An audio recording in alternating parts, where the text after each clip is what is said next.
చేసుకుందామండి. పరిశుద్ధుడా, మహోన్నతుడా, ప్రేమ కలిగిన తండ్రి, మీకే వందనాలు, స్తుతులు, స్తోత్రాలు చెల్లిస్తున్నాం తండ్రి. మీకు లెక్కలేని స్తుతులు, స్తోత్రాలు చెల్లిస్తూ ఉన్నాం ప్రభా. ప్రతిదీ కూడా తండ్రి మీ మహిమార్థమై జరుగులాగిన సహాయం చేసి నడిపిస్తారని మా రక్షకుడును మీ ప్రియ కుమారుడైన యేసుక్రీస్తు పరిశుద్ధ నామములో ఈ ప్రార్థన విజ్ఞాపనను అడుగుచున్నాను మా తండ్రి. ఆమేన్. అందరికీ వందనాలండి. పేతురు గారు రాసిన మొదటి పత్రిక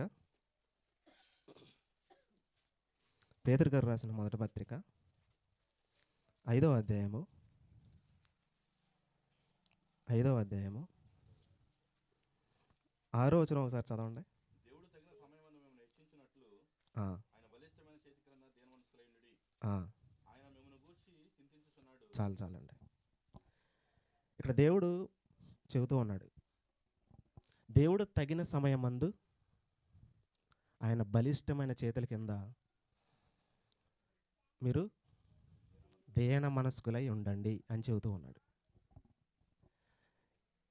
వాస్తవంగా ఇక్కడ మాట్లాడుతున్నాడంటే, ఇక్కడ పేతురు గారు ఇక్కడ చెబుతున్నాడు అంటే మనం ఆలోచించాల్సింది ఏంటంటే, పేతురు గారు ఎవరికి చెబుతున్నాడు, ఏ పర్పస్ మీద చెబుతున్నాడు, ఎవరిని ఉద్దేశించి చెబుతున్నాడు అంటే దేవుని యొక్క ఆయన యొక్క చేతి కింద అని చెబుతున్నాడు.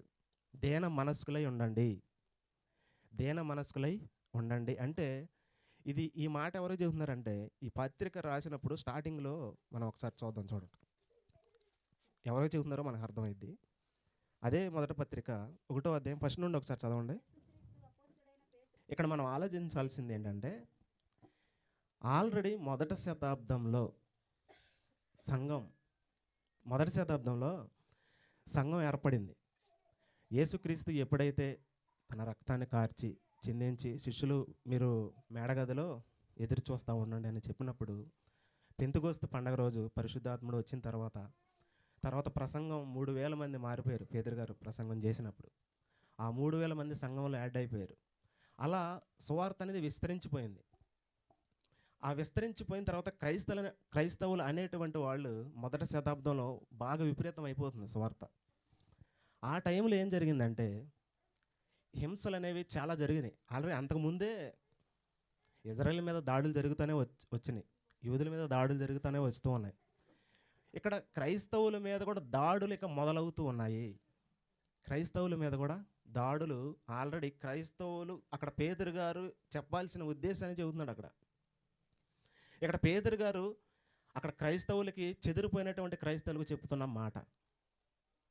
అక్కడ అంతకుముందు ఇక్కడ మనం చూసినప్పుడు ఆ చుట్టుపక్కల ఉన్నటువంటి వాళ్ళు, అక్కడ చుట్టుపక్కల క్రైస్తవులుగా యెరూషలేము చుట్టుపక్కల ఉన్నటువంటి వాళ్ళకే ఆ పస్కా దినాన వచ్చినప్పుడు, ఆ పెంతెకొస్తు పండుగ రోజు వచ్చినప్పుడు క్రైస్తవులుగా మారినటువంటి జనాలకి సువార్త విస్తృతం అయిపోయిన తర్వాత వాళ్ళకి శ్రమలు మొదలయ్యాయి, వాళ్ళకి సమస్యలు మొదలయ్యాయి, వాళ్ళకి ఇబ్బందులు మొదలైనాయి.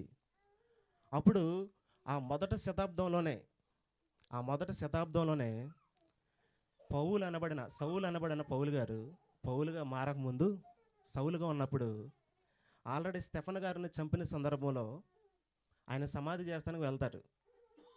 ఆ సమాధి కార్యక్రమం అయిన తర్వాత స్టెఫెను గారిది, ఆ సిచ్యువేషన్లో మనం చూస్తే చాలామంది చెదిరిపోతారు. క్రైస్తవులు చెల్లాచెదరు అయిపోతారు. ఎక్కడ సువార్త ప్రకటించినా, ఎక్కడ మీటింగ్స్ పెట్టినా, ఎక్కడ దేవుని గురించి ప్రచారం చేసినా పౌలు ప్రతి సంఘం ఎక్కడ క్రైస్తవుడు ఉంటే అక్కడికి వెళ్ళి, ఎక్కడ ప్రార్థన వినపడుతుంది, ఎక్కడ యేసుప్రభు గురించి మాట్లాడుతున్నారు అని ఆయన ఇంటింట వెళ్ళి ఈడ్చుకొచ్చి చంపుతూ ఉన్నాడు.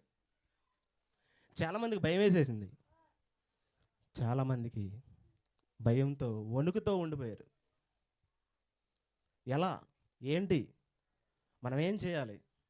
ఇదిగో దేవుని నమ్ముకున్నాం కదా, దేవుని నమ్ముకుంటే చాలా సంతోషంగా హ్యాపీగా ఉండాలిగా, మరి ఎందుకు ఈ సమస్యలు వస్తున్నాయి మనకి, ఎందుకు ఈ ఇబ్బందులు వస్తున్నాయి, ఎందుకు ఈ ఆటంకాలు, ఈ శోధనలు, ఈ సమస్యలు, అడ్డంకులు ఇవన్నీ ఎందుకు వస్తున్నాయి అని అక్కడున్న సంఘస్థులు, క్రైస్తవులు, చెదిరిపోయినటువంటి వాళ్ళు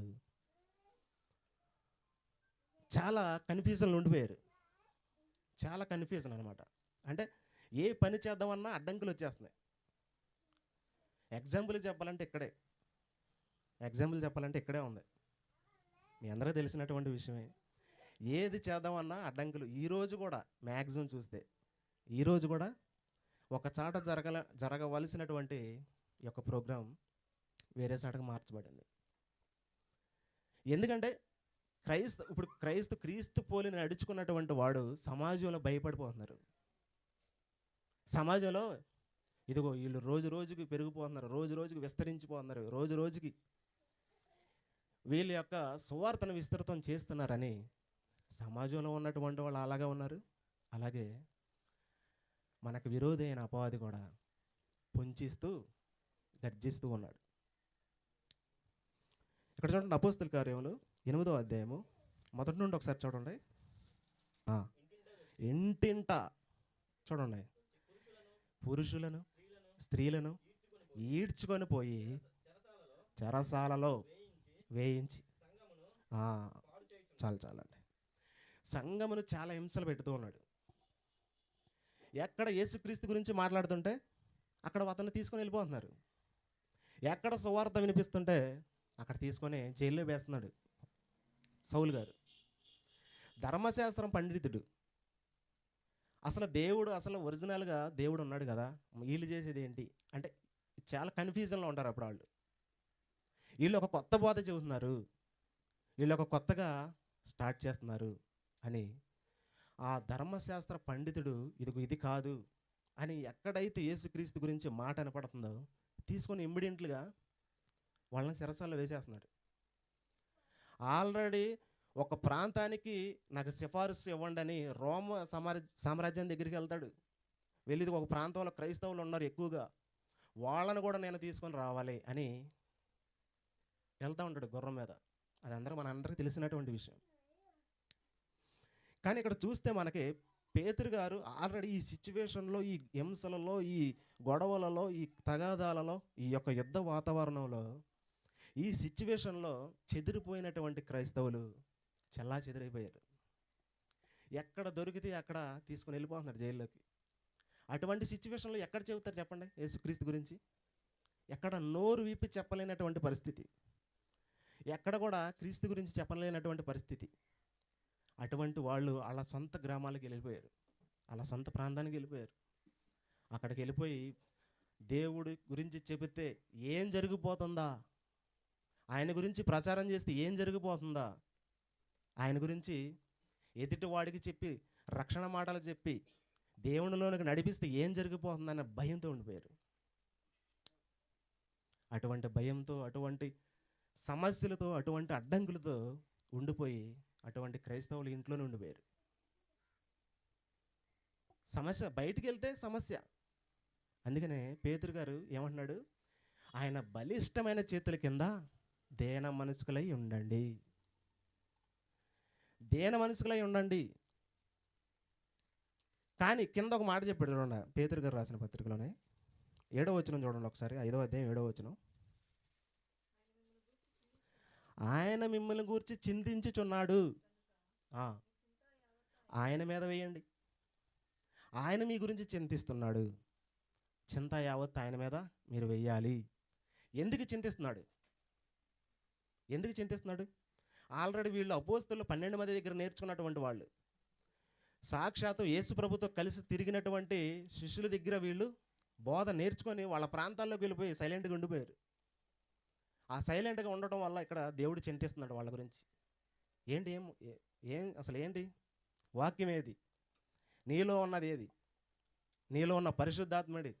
ఇదిగో నిన్ను ప్రతిరోజు వెళ్ళాలని చెబుతున్నాడు కదా. ఇదిగో అది ఆ ప్రాంతానికి వెళ్ళావా, ఈ ప్రాంతానికి వెళ్ళావా, ఇదిగో వెళ్ళు, నీలో ఉన్న వాక్యం అలా పరిగెట్టించింది. అలాగే దేవుడు చింతిస్తున్నాడు అని చెబుతున్నాడు. ఆ చింత యావత్తు నా మీద వెయ్యండి, మీ చింత యావత్తు నా మీద వెయ్యండి అని చెబుతున్నాడు దేవుడు.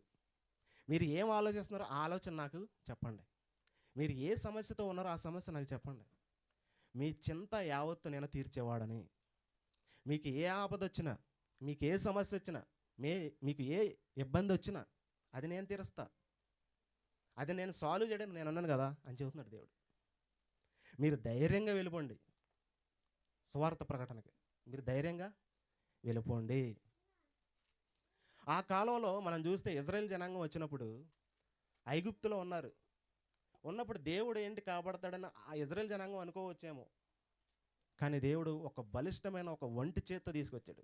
ఎన్నో అద్భుతాలు, ఎన్నో సూచక్రియలు, ఎన్నో గొప్ప కార్యాలు చేశాడు. అక్కడ చేసి ఆయన యొక్క బలాన్ని అక్కడ చూపించాడు. ఫరో దగ్గర చూపించాడు, ఆ 10 తెగుళ్ళు చూపించాడు. అక్కడ కళ్ళారా అక్కడ చుట్టుపక్కల ఉన్న రాజులు సహితము దేవుణ్ణి చూసి ఆశ్చర్యపోయారు. ఆ దేవుణ్ణి చూసి ఆశ్చర్యపోయి కళ్ళారా అమ్మో మీ దేవుడు అన్నట్టుగా చెప్పుకున్నారు. చింత యావత్తు ఆయన మీద వేయండి అని ఇక్కడ చెబుతూ ఉన్నారు. ద్వితీయోపదేశకాండం ఒకసారి చూడండి,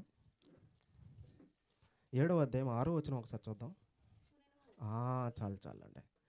ఇక్కడ దేవుడు చెబుతున్నాడు, అక్కడ ఆ కాలంలో ఇజ్రాయేలుకి చెప్పాడు, ఇదిగో నువ్వు నా సొత్తు, నేను నిన్ను ఎంచుకున్నాను, ఈ జనాంగాన్ని నేను ఎంచుకున్నాను, ఇదిగో మిమ్మల్ని తీసుకువెళ్తాను అని అలాగే తీసుకొచ్చాడు. ఆయన ఎన్నో అద్భుతాలు, సూచక్రియలు ఇవన్నీ చేసి తీసుకొచ్చాడు. కానీ ఆ విషయాలన్నీ మర్చిపోయారు. ఎక్కడికి వెళ్ళి బయటికి వెళ్ళి చెబుతూ నా ప్రాణానికి హాని అని అడిగి చూస్తున్నారు. ఎక్కడికి వెళ్ళి సువార్త ప్రకటిద్దామా, సమస్య వస్తుంది అని చూస్తూ ఉన్నారు. కానీ ఈనాటి కాలంలో కూడా క్రైస్తవుల కోసం, క్రీస్తు కోసం నిజంగా పరిచర్య చేసేటువంటి వాళ్ళు సమస్య రాక తప్పదని చెప్పాడు దేవుడు. ఈరోజు కూడా నిస్వార్థంగా సేవ చేసేవాళ్ళు, ఆయన కోసం పనిచేసేవాళ్ళు, సమస్య అనేది వచ్చిద్ది. అది మన కళ్ళారా కనిపిస్తూనే ఉంటుంది ప్రతిరోజు. ఆయన కోసం కష్టపడినప్పుడు, ఆయన కోసం పని చేసినప్పుడు, ఆయన కోసం మంచి నిజాయితీగా పనిచేసినప్పుడు మనకు సమస్యలు అనేవి రాక తప్పవు. ఏదో ఒక అడ్డంకి వస్తూనే ఉంటుంది, ఏదో ఒక సమస్య వస్తూనే ఉంటుంది, ఏదో ఒక ఇబ్బంది వస్తూనే ఉంటుంది. అది దేవుడు పక్కకి చెబుతూనే ఉన్నాడు. కానీ మీ చింత యావత్తు నా మీద వేయండి అని చెబుతూ ఉన్నాడు. మీ చింత యావత్తు నా మీద వేయండి. ఆ సమస్య, ఆ ఇబ్బంది, మీరు ఏం చేయాలనుకుంటున్నారు ఏంటో అవన్నీ నేను కదా తీర్చేది. అది నాకు ప్రార్థన చేయండి, అది నేను మీకు తీర్చేది అని చెబుతూ ఉన్నాడు. యాకోబు గారు రాసిన పత్రికలో 5వ అధ్యాయము 7వ వచనం నుండి ఒకసారి కిందకి చదువుకుంటూ వెళ్దాం. ప్రభు రాకడ వరకు ఓపిక కలిగి ఉండుడి. చూడుడి, కనిపెట్టి చుండుని కదా. ఒక వ్యవసాయం ఎలా అయితే వచ్చిందో, మన పంట చేనికి ఎలా వచ్చిందో దానికోసం ఎదురు చూడడా వ్యవసాయ నాయకుడు? అలాగే దేవుడు కూడా చెబుతూ ఉన్నాడు. ఒకసారి చూడండి, చదవండి కింద. చాలండి. ఇక్కడ యాకోబు గారు చెబుతూ ఉన్నాడు, ఒక మనిషి ఏదన్నా మనం వేసినప్పుడు దానికోసం ఎదురు చూస్తూ ఉంటాం. ఒక పంట, వ్యవసాయం, ఇవన్నీ చెప్పి పోలికలు చెప్పి దేవుడి గురించి చెబుతూ ఉంటాడు. అలాగే దేవుడు కూడా తన వాక్యం ద్వారాగా రక్షించుకోవాలని చూస్తున్నాడు. నువ్వు వెళ్ళందే ఎక్కడి నుండి వాళ్ళు ఎలా రక్షించబడతారు? ఎక్కడి నుండి ప్రకటింపబడేవాడు వెళ్ళకపోతే రక్షించేవాళ్ళు లేరు అంటున్నాడు దేవుడు. మనకు తెలిసినటువంటి వాక్యం, మీకు తెలిసినటువంటి వాక్యం వెళ్ళి చెప్పాలి మనం. ఆల్రెడీ ఎలాంటి సిచ్యువేషన్లు అన్నీ, సమస్యలని, ఇబ్బందులని అన్ని సమస్యలతో ఉన్నాయి. మనం బయటికి వెళ్ళినప్పుడు ఏదో ఒక అడ్డంకి వస్తూనే ఉంటుంది. మనం పక్కకి వెళ్ళి సువార్త ప్రకటించినా అక్కడ సమస్యతో, అడ్డంకులతో ఎదురు తిరిగి పోట్లాడే వాళ్ళు ఉన్నారు. అవన్నీ మనం ఫీల్ అయిపోయి ఉండిపోవాలి ముందే. ఎటెళ్తే ఏ సమస్య వచ్చింది, ఎటెళ్తే ఏ ఇబ్బంది వచ్చింది, ఎటెళ్తే ఏ అవమానం వచ్చింది అని క్రైస్తవుడు ప్రతి ఒక్కడు కూడా ఫిక్స్ అయిపోయి ఉండిపోవాలి. ఒక చాటుకి వెళ్ళామా దెబ్బలు కొట్టారు, ఇంకో చాటుకి వెళ్ళామా తిట్లు తిట్టారు, ఇంకో చాటుకి వెళ్ళామా కొరడాలతో కొట్టారు. ప్రతిదాన్ని కూడా బాధ అనుభవించాలని చెబుతున్నాడు. అలాగే సౌలు పౌలుగా మారిన తర్వాత చూడండి, ఆయన ఏది చేయడానికైనా వెనకాడలేదు. ఆయన ఎన్ని తనులు తినడానికైనా, ఎన్ని ఇబ్బందులు పడాలన్నా, ఎన్ని చావుకు కూడా తెగించి వెళ్ళిపోయాడు. ఎందుకంటే ఆయన దేవుడి గురించి తెలుసుకున్నాడు. దేవుడే డైరెక్ట్గా మాట్లాడాడు. ఆ సిచ్యువేషన్లో ఆయన మార్పు చెంది, అసలు ఎందుకు నా బ్రతుకు, ఎంతకాలం నేను ఈ సమస్యలతో అసలు సువార్త ప్రకటన కోసం నేను అడ్డంకి పడ్డాను కదా అని ప్రతి నిత్యం ఆయన నొచ్చుకున్నాడు, బాధతో నొచ్చుకున్నాడు. అలాగే పేతురు గారు తన సంఘంలో చెదిరిపోయినటువంటి వాళ్ళకి చుట్టుపక్కల నలుమూలలో యూదులు కానీ క్రైస్తవులుగా మారినటువంటి వాళ్ళు, అన్ని జనులు కూడా మారినటువంటి వాళ్ళు, చుట్టుపక్కల దేశాలలో ఉన్నటువంటి వాళ్ళకి ఈ పత్రిక రాస్తూ ఉన్నాడు. రాసి ఇదిగో మిమ్మల్ని దేవుడు విడిచిపెట్టడు, ఆయన బలిష్టమైన చేతుల కింద ఉంచాడు, ఇదిగో వెళ్ళండి వెళ్ళండి అని చెప్పి కింద ఒక మాట చెబుతున్నాడు చూడండి.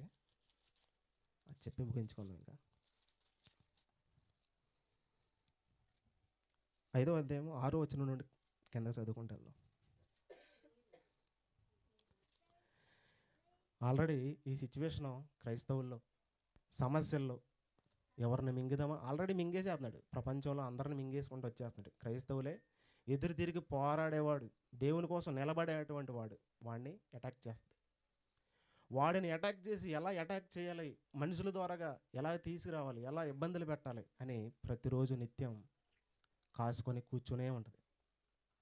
ప్రతిరోజు దాన్ని గమనించుకుంటూ దాన్ని గ్రహించుకుంటూ దేవుడు పెట్టిన మనకి ఈ యొక్క నియమాలు ఏ అయితే ఉన్నాయో, దేవుడు ఏ అయితే మన ప్రొసీజర్ మనకు చెబుతూ ఉన్నాడో వాటిని ఫాలో అయ్యి మనలోనే ఉంచుకోకుండా దాన్ని ఇతరులకు షేర్ చేసే వాళ్ళకి మనం ఉండాలి. ఇతరులకు పంచుకునేటువంటి వాళ్ళుగా మనం ఉండాలి. మనం పరిశుద్ధంగా బ్రతుకుతూ ఇతరులను కూడా పరిశుద్ధులుగా మార్చేటట్టుగా మనం ఉండాలి. ఆయన రాకడ కొరకు ఎదురు చూసేవారుగా ఉండాలి. ఆయన రాకడ కొరకు ఎదురు చూస్తూ ఆయన రాకడ సమయం సమీపిస్తుంది కాబట్టి కొంతమందినైనా మనం మనతో పాటు తీసుకెళ్లేవారుగా మనం ఉండాలి. అలా మన ఆలోచనలు ప్లానింగ్స్ మనం వేసుకోవాలి. అలా దేవుని కోసం ముందడుగు వేద్దాం. అలాగే ముందుకు కొనసాగుదాం. ఈ యొక్క చిన్న మాటలు దేవుడు దీవించిన గాక. ఆమేన్.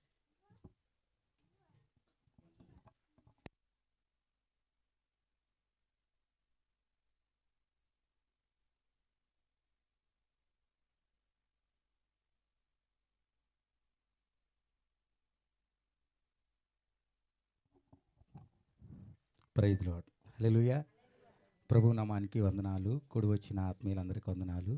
కూడికని ఏర్పాటు చేసిన అమ్మగారికి, నాన్నగారికి ప్రత్యేకమైన వందనాలు. Thank you. చాలా సంతోషంగా ఉంది. ఎలివేషన్ బాగా ఎక్కువ ఇచ్చేసారన్న.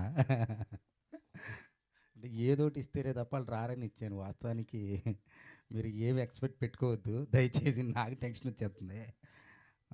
బాగుంటుంది కానీ చెప్తాను, ఏదో ఒకటి చెప్తాను.